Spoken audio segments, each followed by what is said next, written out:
Hai, perkenalkan nama saya Kisya Karen Hapukvina, NIM 2003040035, semester 6, konsentrasi Pasifik Selatan.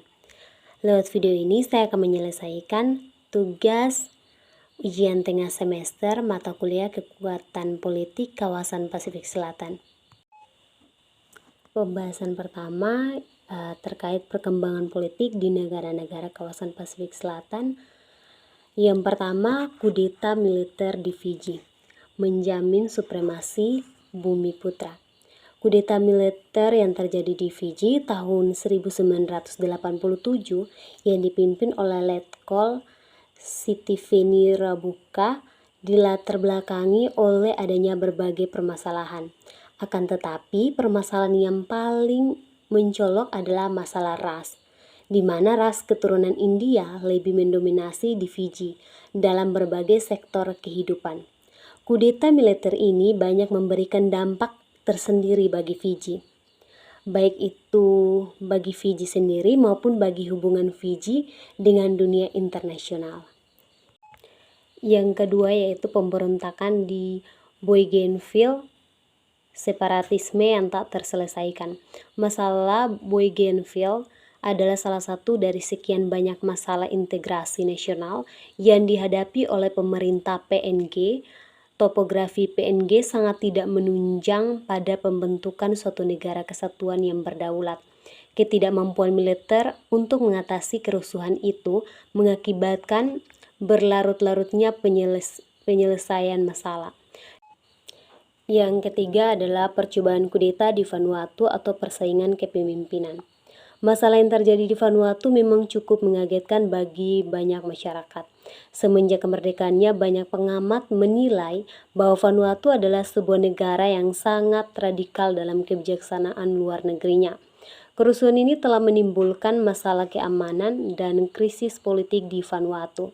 Sekalipun hanya seorang yang meninggal dan kerugian material sekitar 1,2 miliar dolar Australia. Salah satu segi yang penting di sini adalah melibatkan militer Australia, Selandia Baru, dan PNG untuk mengatasi kerusuhan ini. Sedangkan yang keempat yaitu pembunuhan pemimpin Kanak di Kaledonia Baru atau pergolakan politik dan front kemerdekaan. Akan tetapi kita tak dapat menyangka bahwa sebagian besar pembicara mengenai masalah di Pasifik Selatan akan selalu menyentuh persoalan di Kaledonia Baru. Karena itulah masalah Kaledonia Baru dimasukkan di dalam analisis masalah perkembangan politik di Pasifik Selatan. Peristiwa yang paling mengejutkan di Kaledonia Baru adalah pembunuhan terhadap pemimpin kemerdekaan rakyat Kanak LNKS. Kelompok terbesar kedua dalam FLNKS adalah Palika. Partai ini juga bertujuan untuk mencapai kemerdekaan bagi Kaledonia Baru dengan dasar ideologi Marxis dan melaksanakan gerakan revolusioner dalam mencapai tujuannya. Materi yang berikut yaitu dinamika politik negara-negara yang memiliki pengaruh besar di kawasan Pasifik Selatan. Yang pertama yaitu Australia. Australia merupakan negara pesemakmuran dari Inggris, tetapi Australia mampu membuktikan bergainingnya dengan mengaplik beberapa wilayah di Pasifik Barat Daya atau Oseania. Australia tergolong negara makmur. Sebagai negara yang makmur, Australia mampu mengayomi negara-negara satelitnya, salah satunya dengan memberikan bantuan dana sebagai bentuk sokongan atas ekonomi negara-negara kolonialnya. Tidak sampai di situ saja, Kepulauan Cocos dan Natal Island bahkan cenderung tidak menginginkan kemerdekaan karena berbagai kemudahan yang diberikan sebagai negara satelit Australia. Yang kedua yaitu Amerika Serikat. Amerika Serikat melakukan negosiasi kemerdekaan di wilayah kolonialnya di Pasifik Selatan sampai lebih dari 20 tahun, yaitu dari tahun 1960-an sampai dengan tahun 1980-an.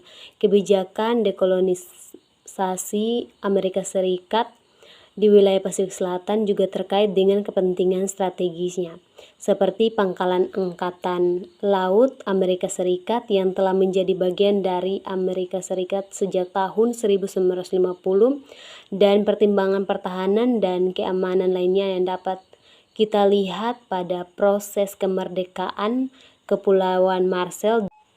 Yang ketiga yaitu Prancis. Setelah melepaskan Vanuatu, Prancis masih memiliki beberapa wilayah kekuasaan di Pasifik Selatan.